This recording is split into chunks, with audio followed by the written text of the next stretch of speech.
Friends, यह तथ्य अपने मन में अच्छी तरह बिठा लें। इसकी बार बार आवृत्ति करें कि मैं महान सौभाग्यशाली व्यक्तियों में से अपने आप को बधाई दे कि मैं बिल्कुल ठीक समय पर और बिल्कुल ठीक स्थान पर पैदा हुआ हूं और मेरे पास करने के लिए निश्चित काम है जिसे और कोई नहीं कर सकता। तथा संसार का मैं सबसे सौभाग्यशाली व्यक्ति हूं कि मुझे यह मौका मिला है। मुझे ऐसा स्वास्थ्य, ऐसी शिक्षा, ऐसा ज्ञान, ऐसी प्रतिभा है, ऐसी योग्यता है, ऐसी कुशलता है, ऐसी शक्तियां प्राप्त हुई कि मैं इस कार्य को अवश्य पूरा करूंगा। यदि तुम बेकार और निर्धन हो तो भी उठो, हृदय को उत्साह से पूर्ण करो, अभाव और गरीबी के प्रत्येक विचार को अपने मन से निकालकर बाहर करो।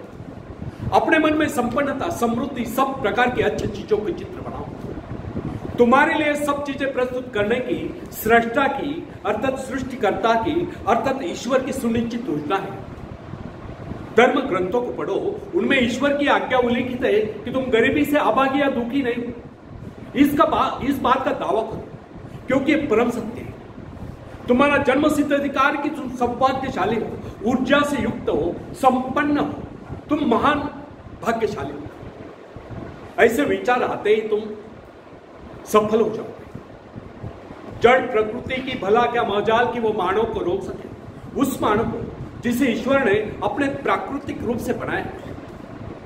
बार बार मनन करो, ये विश्वास रखो कि जिस सृष्टा ने, जिस सृष्टिकर्ता ने, जिस ईश्वर ने आपको योग्यता दी है, उसने, जिस सृष्टा ने, जिस सृष्टिकर्ता, जिस वस्तु ने आपको कुछ करने की प्रेरणा दी है, उसने उसे इस महत्वाकांक्षा को पूर्ण करने की योग्यता भी दी। अपनी इस योग्यता का लाभ उठाओ। जब तक तुम ऐसा नहीं करोगे तब तक कुछ नहीं होने वाला। एक टक अपने मन में झांको, देखो कि वहां पर क्या है। क्या ईश्वर ने तुम्हें अटूट शक्ति प्रदान नहीं की? यदि हाथ में खामोशी क्यों? उठो, उठकर बैठो, बैठकर खड़े हो जाओ, खड़े होकर आगे बढ़ो, आगे बढ़कर दौड़ लगाओ, तब सब कुछ मिल जाएगा। ईश्वर ने रास्ता बना रखा है, उठकर रास्ते पर न चलो तो इसमें दोष किसका है? अवश्य हम दोष है। संसार में कर्महीन मनुष्य आगे नहीं बढ़ पाता। संसार में सब कुछ है मगर ऐसे कर्महीनों के लिए कुछ भी नहीं। कर्महीन बनकर हम अपनी प्रगति को अवरुद्ध कर लेते हैं। हम अपने जीवन डोर काटते जाते हैं, हम अपने पैरों पर कुल्हाड़ी मारते हैं। ऐसा व्यवहार हमारी शक्तियों को भी मंद कर देता है। इनसे वांछित परिणाम प्राप्त करने वाली शक्तियों का ह्रास होता है। भय और दुख व्यक्ति के कार्य सामर्थ्य को चूस लेते हैं। फिक्र, चिंता से मनुष्य का प्रभाव कम हो जाता है और सफलता प्राप्ति के लिए जो रचनात्मक योग्यता आवश्यक है उसके लिए मनुष्य में साहस ही नहीं रहता है। फ्रेंड्स, प्रत्येक कार्य को रचनात्मक दृष्टि से देखना, उसके उज्जवल पक्ष की ओर देखना, उसकी ओर आशा भरी नजरों से देखना, सफलता का भरोसा करना, मन को बार बार सफलता का विश्वास दिलाते रहना, संदेह और संशय के भाव को लगातार दूर करते रहना, यह सब क्रियाएं ऐसी हैं जिनसे सर्वोत्तम परिणाम अवश्य सामने आएगा। ऐसा पक्का यकीन करना है कि सच्चाई और अच्छे काम की अवश्य विजय होगी। इस प्रकार का दृढ़ विश्वास रखना अच्छे कर्ता की निशानी है। ऐसे कर्ता की तो अवश्य विजय होगी। फ्रेंड्स, संतुलन, स्वास्थ्य तथा सफलता ही वास्तविकता है। असंतुलन, रोग एवं असफलता इन्हीं के अभाव की स्थिति के नाम है। आशावाद के बल पर ही आप संतुलन, स्वास्थ्य तथा सफलता प्राप्त कर सकते हैं। आशावाद ही भविष्य निर्माता है। आशावाद की स्थिति मानसिक सूर्योदय है। सूर्योदय जिस प्रकार वनस्पतियों के विकास के लिए आवश्यक है, उसी प्रकार आशावाद हर प्रकार के निर्माणात्मक कार्य की प्रगति के लिए आवश्यक है, जिससे जीवन का निर्माण और सौंदर्य का विकास होता है। आशावाद से तमाम मानसिक योग्यताओं का विकास होता है। ठीक उसी तरह जैसे सूर्योदय के पश्चात पेड़ पौधों का विकास होता है। निराशावाद नकारात्मक, निराशावाद ऋणात्मक, निराशावाद घोर नरक है। या मनुष्य की समस्त शक्तियां, सारी योग्यताएं भंग हो जाती है और विकास रुक जाता है। जिन्हें चौर निराशा ही निराशा दिखाई देते, उन्हें कुछ दिखाई नहीं देता, उनका तो भविष्य ही अंधकार में होता है। फ्रेंड्स, एक बात के आप अपने मन में गांठ बांध लें कि परिस्थितिवश या किसी कारण आप कितने निर्धन क्यों ना हो, आप भविष्य में धनाढ्य बनने की आशा कर सकते हैं। यदि आपका दृढ़ विश्वास है कि आप अपनी गिरी पड़ी दीनहीन अवस्था को दूर कर विपुल धन संपत्ति के स्वामी बनेंगे, तो आप अपने विचारों की दरिद्रता को त्याग दीजिए। आप अपने मन में उन विचारों को धारण कीजिए जिनमें सौंदर्य है, प्रसन्नता है, हर्ष है, आनंद है। यदि आपकी महत्वाकांक्षा सर्वथा उज्ज्वल है और उसकी रूपरेखा आपके मन में बिल्कुल साफ है, तो आप अपने लक्ष्य पर अपनी दृष्टि जमा दीजिए। तो एक दिन ऐसा अवश्य आएगा जब उसके लिए उपाय स्वयं मिल जाएंगे और मार्ग भी अपने आप खुल जाएगा। फ्रेंड्स, मन की प्रवृत्ति को निरंतर रचनात्मक कार्यों में लगाए रहने से, अपने उद्देश्य को निरंतर अपने मन में पुष्ट करते रहने से सिद्धि का अवसर अवश्य प्राप्त होते हैं। कहीं न कहीं, कभी न कभी लक्ष्य सिद्धि का मार्ग सूझ जाता है। जो व्यक्ति अपने पर भरोसा रखता है, जो निरंतर अपने उद्देश्य के बारे में सोचता है और अपनी कार्य योग्यता पर विश्वास रखता है, जो अपनी दृष्टि को निरंतर अपने लक्ष्य पर एकाग्र किए रहता है, जो पौरुष का विश्वास कर डटकर परिश्रम तथा संघर्ष करता है, वह सफल न हो सके यह संभव है, उसकी सफलता पूर्ण रूप से निश्चित होती है। फ्रेंड्स, अपने मन को ऊंचा उठाइए, अपनी चित्त वृत्ति को उच्चता की ओर ले जाइए, तब सफलता आपके चरण चूमकर रहेगी। आप यह विश्वास अपने मन में जगा रखिए। जब तक यह विश्वास है, आप आश्वस्त रहे और एक दिन सफलता मिल जाएगी। हाँ, यह आवश्यक है कि आपको इतना विश्वास हो कि आप में योग्यता है। आप पूर्ण रूप से अपनी योग्यता पर विश्वास करें। यदि भी आपके पास उस पर विश्वास न करने के वास्तविक कारण होते हैं। किसी व्यक्ति में योग्यता भले ही साधारण हो, पर उसके साथ आक्रामक आत्मविश्वास हो, तो वह संसार में विशिष्ट बन जाता है और ज्यादा कार्य कर पाता है। इसके दूसरे व्यक्ति को लीजिए जिसमें योग्यता तो अत्यंत साधारण है, पर स्वभाव से डरपोक, दब्बू और हिचकिचाने वाला है। ऐसा व्यक्ति कभी सफल नहीं होता। एक ऐसा अध्यापक जिसका ज्ञान सामान्य है परंतु आत्मविश्वास के गुण से युक्त है, वह उस अध्यापक से 10 गुना अधिक सफल होता है जो महान विद्वान तो है पर अपना ज्ञान दूसरों तक नहीं पहुंचा सकता, यह प्रदर्शित नहीं कर सकता कि किस विषय पर उसका पूर्ण अधिकार है। आदर्श के दृष्टि से यह न्याय नहीं और अत्यंत अन्याय संगति प्रतीत होता है। इस पर एक ही उपाय है, जो व्यक्ति वास्तव में योग्य हो वो अपने भीतर ऐसा आत्मविश्वास पैदा करे कि दूसरे लोगों को भी प्रभावित कर सके।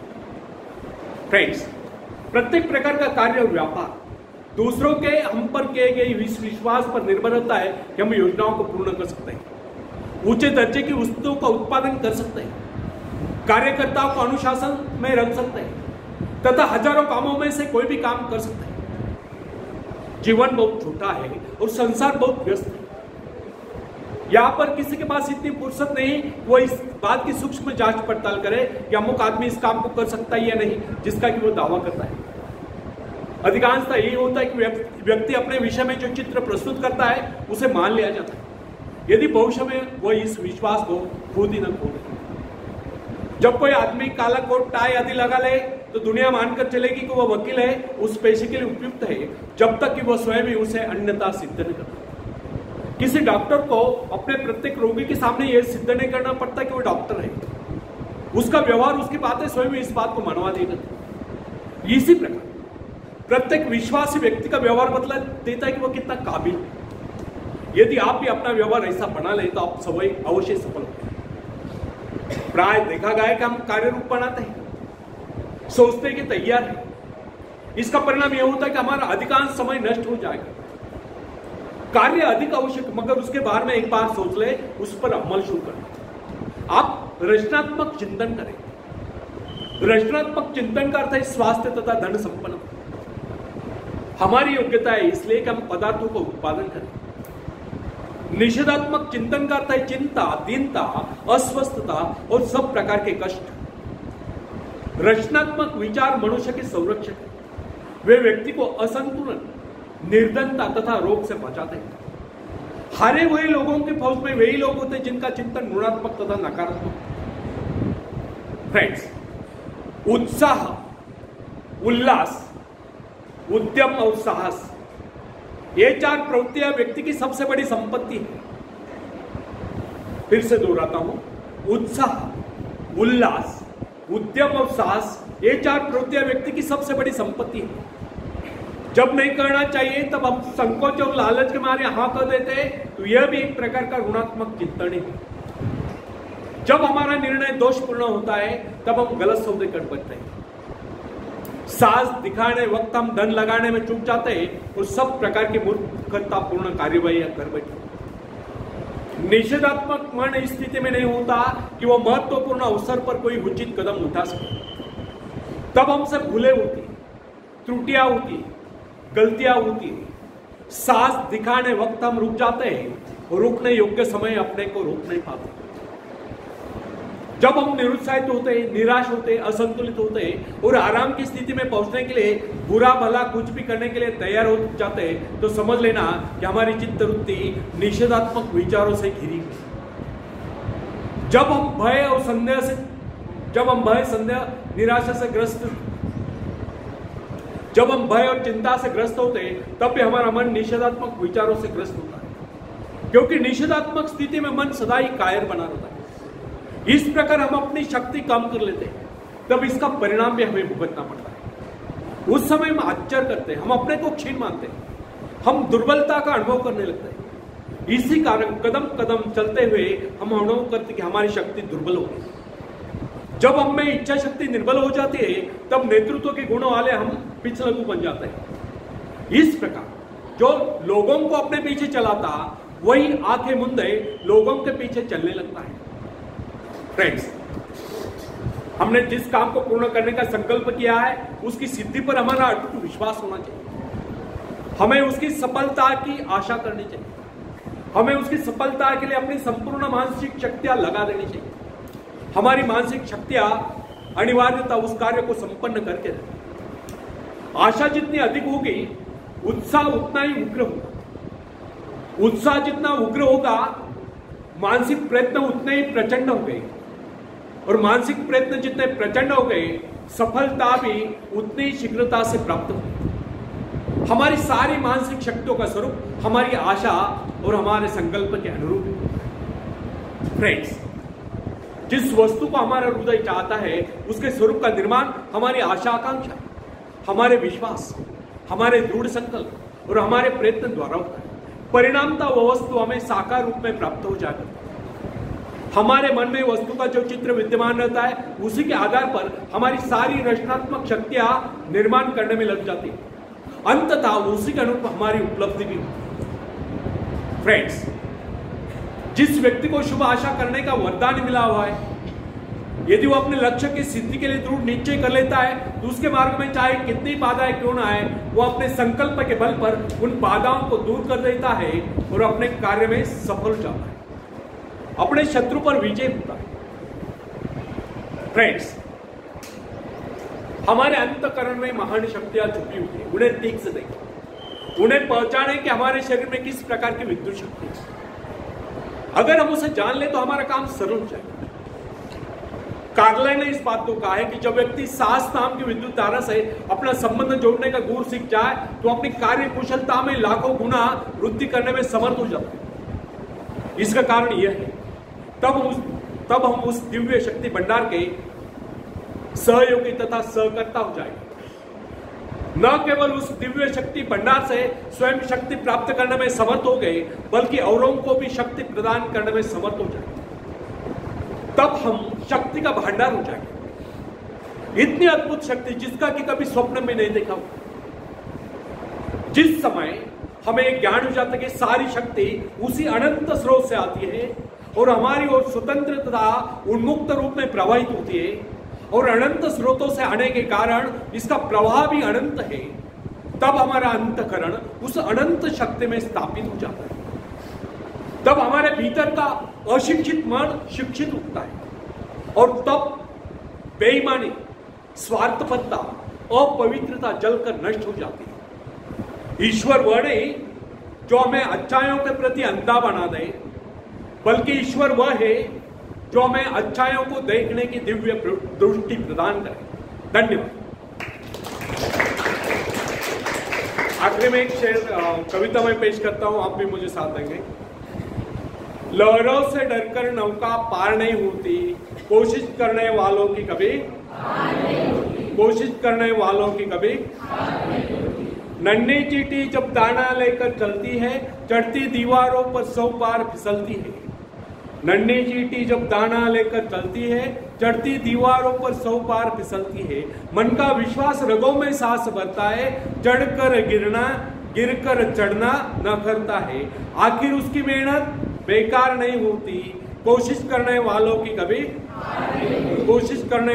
कभी डुबकिया सिंधु में गोताखोर लगाता है। सिंधु में समुद्र में डुबकिया सिंधु में गोताखोर लगाता है, जा जाकर खाली हाथ लौट कर आता है।